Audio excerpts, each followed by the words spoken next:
Sono, vamos falar sobre sono. Por que nós dormimos? Por que nós dormimos? Boa noite, quem tá chegando é Jorge, Duran, quem mais? Querubim, Bruno, Marie, boa noite. Qual a cidade vocês estão falando? É a primeira vez aqui na live do Te Cuida? Conta pra mim. Vamos falar um pouquinho sobre o sono, Miss Fernandes. Vamos? Vocês andam dormindo bem? Dormindo direto, sem acordar durante a noite? Como é que tá o sono de vocês? Bom, Adri, como é que vocês estão? Jundiaí, São Paulo, primeira vez. Astrid. Bem mal tá o sono dela. Então, você caiu na live certa. Seja muito bem-vinda. Meu nome é Sandra Ti, eu sou terapeuta. O Querubim fala que é de Teixeira de Freitas, Bahia. Que bacana. Meu nome é Sandra Ti, eu sou terapeuta e eu estou fazendo essa série de lives aqui no Te Cuida, que é o canal que eu criei para lembrar você que você é a pessoa mais importante. Querubim Moreno, que está aqui pela primeira vez também. Normalmente eu faço essa live às 19 horas, mas hoje, por conta de uma alteração na agenda, eu avisei lá no Stories que iria fazer às 19h30. Então, estou compartilhando. Eita. Tudo bem aí, Daniela? Tô me ouvindo direitinho? Parece que deu uma interferência. Bom, quando eu atendo em terapia, muitas vezes as pessoas estão com problemas de ordem mental porque elas não dormem direito, né? E o sono, ele interfere em tudo na nossa vida, no nosso sistema imunológico, na nossa saúde total, física, mental e até espiritual, eu diria, né? Não é o tema do livro, que é abordado por um cientista, mas tudo que eu estudo de espiritual também fala sobre o sono e os sonhos. Então, estou compartilhando aqui os capítulos do livro para a gente falar que o sono é o melhor antidepressivo, o melhor ansiolítico e dá para aprender a dormir quando a gente tem conhecimento, quando a gente se informa. Então eu já falei aqui sobre a melatonina, sobre a cafeína, sobre a adenosina, sobre os ciclos de sono, sobre os ciclos circadianos. E a Maria Tereza chegou, né, Maria Tereza? Vamos falar mais um pouquinho de sono, Maria Tereza. Deixa eu ver o que tem aqui. Hoje a gente vai falar que o sono é inegociável, né? Então a gente já falou sobre os sonhos também. E hoje o capítulo se chama Se ao menos os seres humanos pudessem. O que será que vem por aqui, né? Se ao menos os seres humanos pudessem. Boa noite, Gi. Boa noite. Tudo bem com você? Então, como funciona? Vou ler um trechinho do livro e aí eu vou comentando aqui as experiências e vocês também podem colocar os seus comentários, suas dúvidas, podem fazer perguntas. Estamos ao vivo, né? Conversando aí sobre o sono, que é um tema que eu acredito que deveria ser muito mais divulgado. Porque, por exemplo, falam que quem come muito açúcar fica diabético, falam que quem come muito sal fica com pressão alta, dizem que quem bebe muito vai ter AVC, quem fuma, tarará, e tudo isso tem um fundo de verdade. Mas quem tem privação de sono, pode ser que a pessoa não beba, não exagere no açúcar, nem no álcool, nem no cigarro, mas se ela tem privação de sono, também vai dar diabetes, hipertensão, AVC, depressão, ansiedade, irritabilidade, mais uma série de disfunções porque a pessoa não dorme direito, né? Então, dormir é imprescindível. Aí vamos lá começar aqui, né? Uma terceira diferença notável no sono do reino animal, porque o capítulo anterior ele falou, existem animais que não podem dormir, né? Totalmente. Por exemplo, a baleia. A baleia, porque todos os seres vivos dormem. Eu acredito que todos os seres vivos. As árvores, por exemplo, elas têm um tipo de sono que não é relatado aqui, mas todos os animais, vamos colocar assim, dormem. E aí uma baleia, por exemplo, ela não pode dormir, porque senão ela não vai respirar.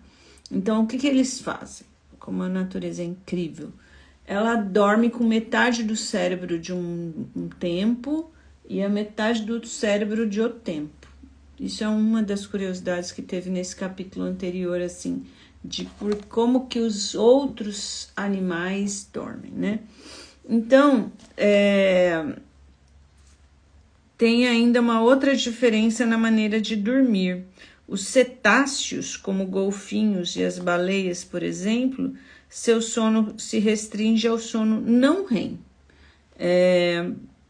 por ser uniemisférico, isso é, eles dormem com metade do cérebro de cada vez, como eu falei.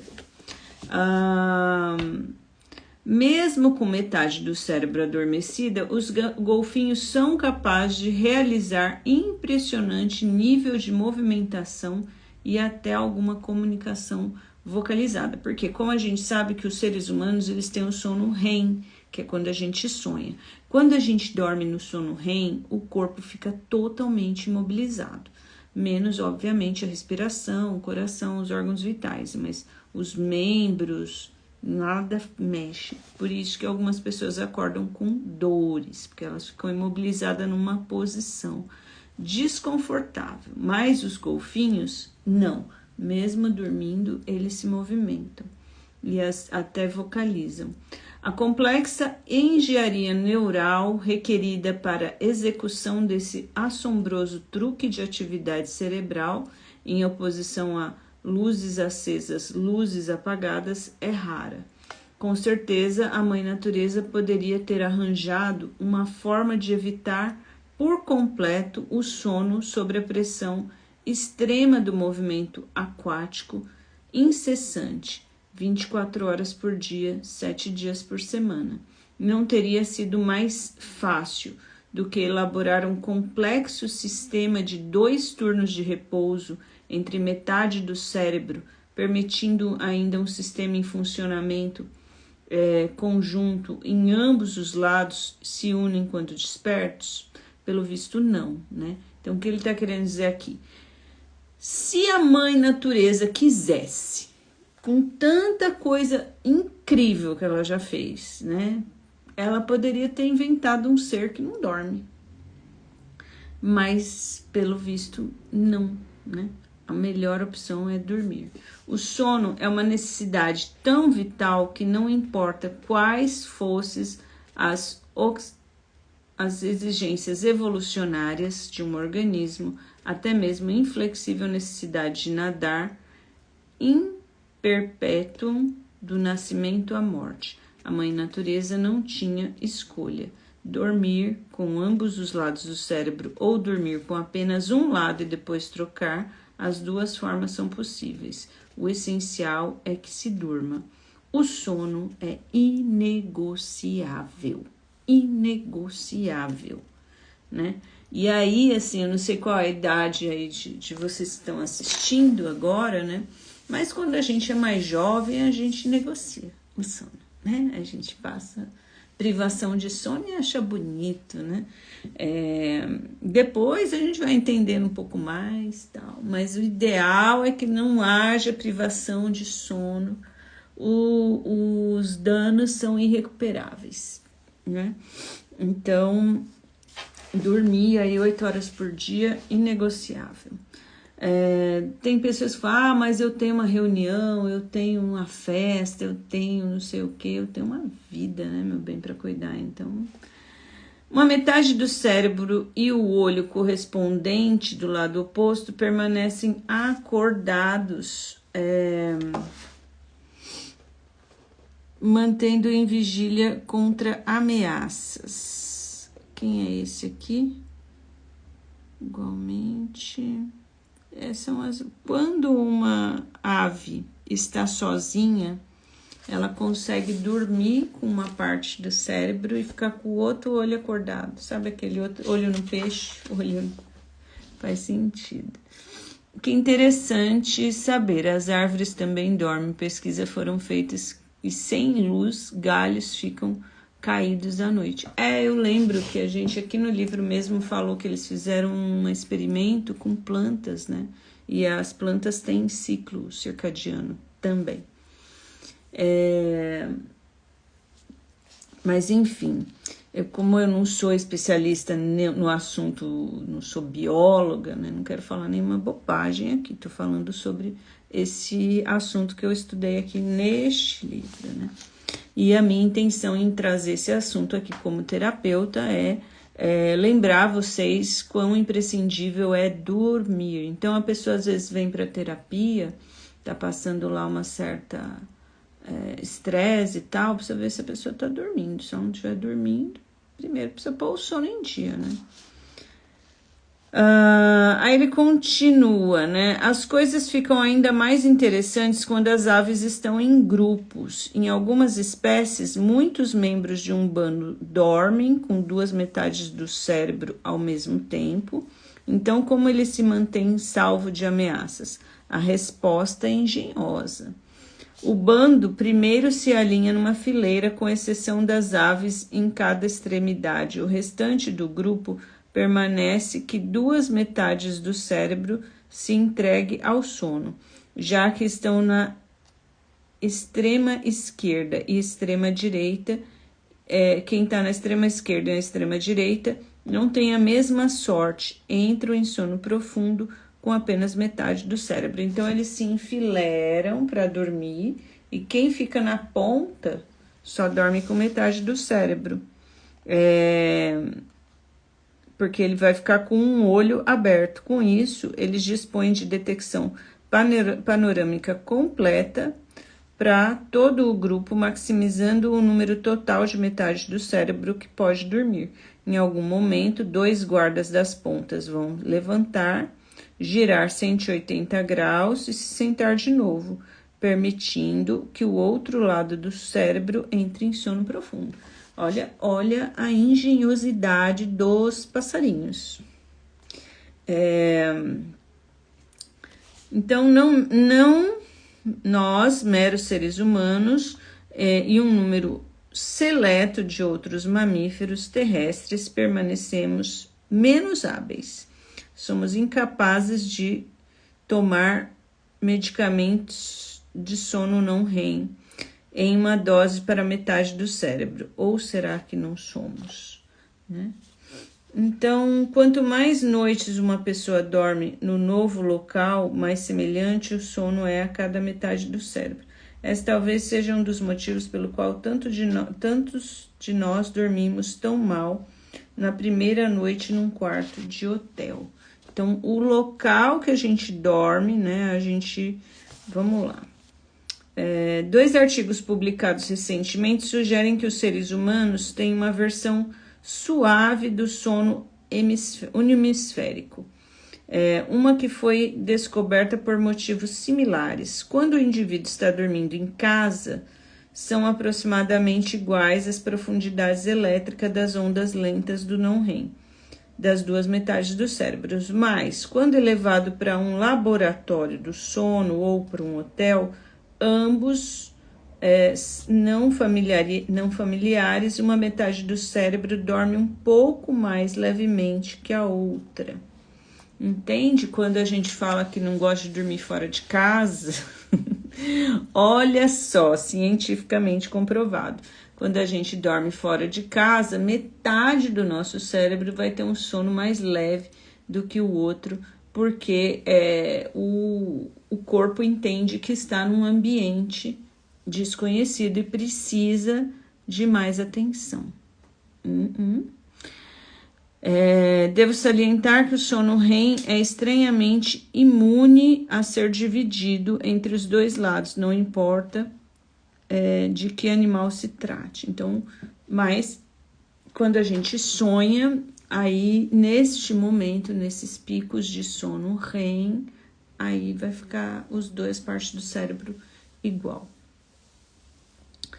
E o outro capítulo se chama Sob Pressão.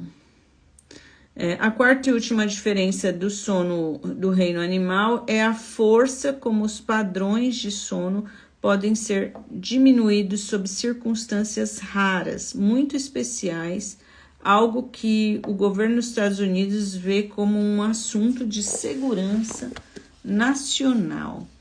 Por isso, investiu uma quantia considerável de dinheiro dos contribuintes na sua investigação. Uma das coisas interessantes que esse autor conta aqui nesse livro é quão difícil é fazer essas pesquisas, porque precisa ter um interesse governamental, né, muito forte para ter o investimento que precisa ter nas pesquisas.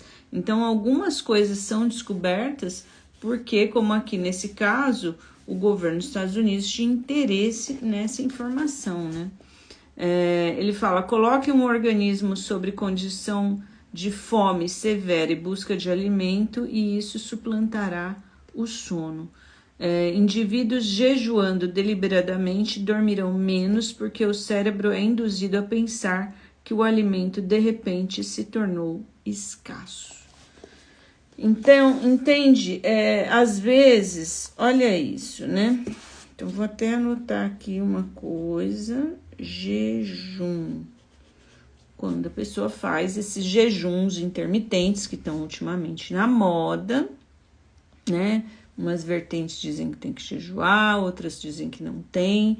Eu já li que existem pesquisas sobre jejum somente com homens.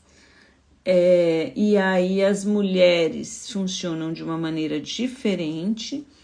Aliás, muitas pesquisas, por conta de a gente viver num mundo de patriarcado, elas são feitas com homens. E por que elas são feitas com homens? Seria muito mais difícil fazer com mulheres, porque as mulheres ovulam, as mulheres menstruam, as mulheres engravidam.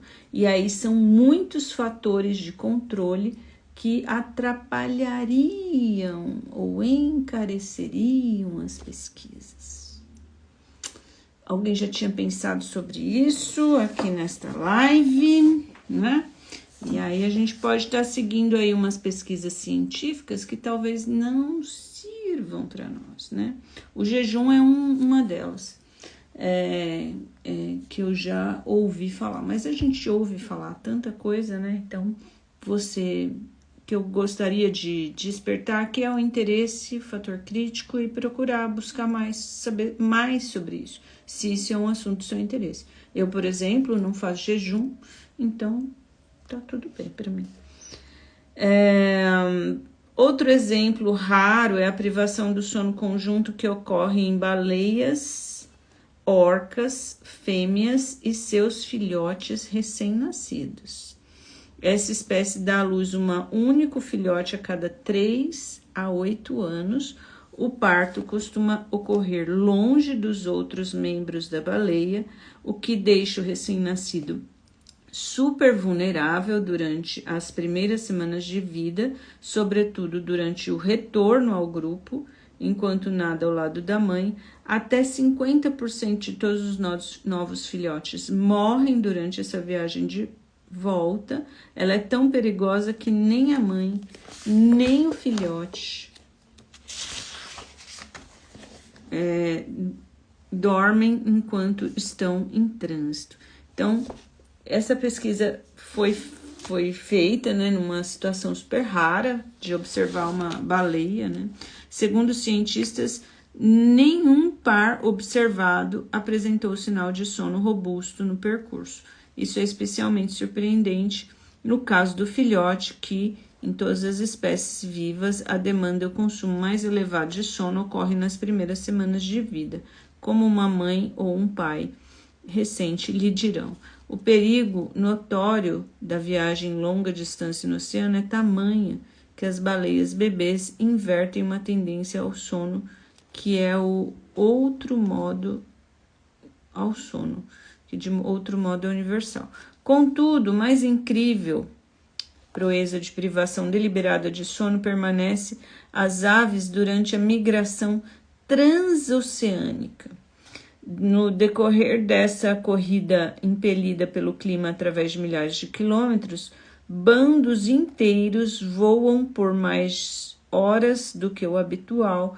Por causa disso, elas perdem grande parte da oportunidade estacionária de desfrutar sono abundante.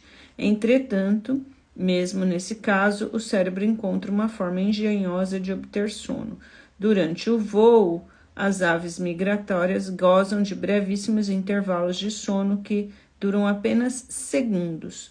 Esses cochilos ultrapotentes são apenas o suficiente para evitar catastróficos déficits cerebrais e corporais que ocorreriam caso houvesse uma privação total de sono prolongado. Caso você queira saber, os seres humanos não têm nenhuma capacidade similar. Tanto é que ele comenta aqui, uma hora a gente vai falar dos microssonos, né, que são perigosíssimos, a privação de sono. A privação de sono é perigosíssima quando a pessoa está dirigindo. Se ela tiver um microssono, pode ser o último microssono da vida dela, né? Então, ele está dizendo aqui que existe esses pássaros e essas baleias que, diferente de nós humanos, eles conseguem ficar com uma privação de sono por um tempo muito maior, né? Então, tem um passarinho que desenvolveu um extraordinário manto biológico de resistência à privação total de sono, que só é usado durante um momento de grande necessidade de sobrevivência. Já deu para entender por que o governo dos Estados Unidos mantém um forte interesse em descobrir exatamente o que consiste em essa armadura biológica. Ela é a esperança de desenvolver um soldado que atue por 24 horas. Infelizmente, as razões não são boas, né? Então, eu acho que por hoje, como eu tô aqui hoje falando sobre isso, o que você achou das informações de hoje, Maria Tereza? Você tá aí? Conta pra mim. A Maria Tereza tá acompanhando as lives há um bom tempo, desde o outro livro, que é o Foco Roubado. As lives estão lá disponíveis no YouTube, né? Depois que eu termino as lives, dá um tempinho, eu coloco lá no meu canal do YouTube, que eu sempre indico, né? Vai lá pro YouTube, busca o Te Cuida, segue lá o canal.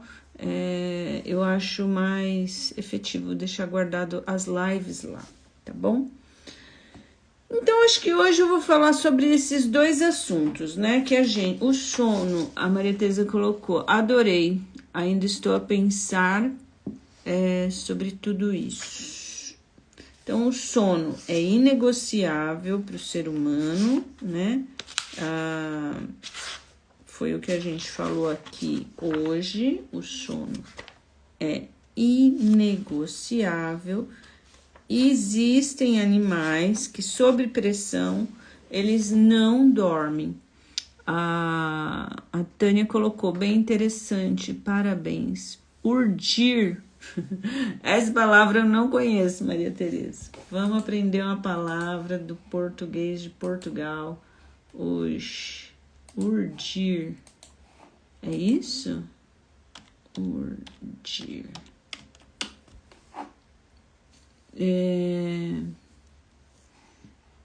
Entrelaçando os fios. Será que é isso? Bom, muito obrigada então a todos que assistiram a live. Uma vez por mês eu começo o desafio Resgate Seu Sono. Quem tem dificuldade de dormir pode me dar um oi. Sim, urdir. Aqui no Brasil não uso essa palavra, nunca vi. Eu criei um desafio que chama Resgate Seu Sono. Se você tem dificuldade de dormir, manda um oi, eu salvo lá seu WhatsApp e te mando informações quando tiver informações. Também segue o canal, né, que vai ter informações por aqui. O canal de pertinho, que é lá na bio, tem o de pertinho, que você recebe todas as informações, porque tem coisas que o Instagram não entrega, infelizmente. A gente publica stories, publica reels, ele não entrega para todo mundo, mas no de pertinho ele entrega, tá bom? Então entra lá. Obrigada por assistir essa live, obrigada pelo interesse, obrigada. Terça-feira, hoje é terça, né? Então quinta-feira às 19 horas estarei aqui novamente para fazer essa live sobre o resgate seu sono, continuando o próximo tópico aqui, como deveríamos dormir. A Maria Tereza coloca aqui, obrigada por todas as explicações detalhadas. Eu que agradeço. E até quinta-feira, se Deus quiser, né? Fica bem, te cuida. Se tiver interesse também em fazer terapia comigo, manda um WhatsApp, manda um direct, eu respondo todos os meus directs. Se tiver qualquer dúvida sobre o meu atendimento, coloca lá, tá bom? Obrigada a você que está assistindo no YouTube gravado também. Deixa aí seu comentário e seu like. Beijinho.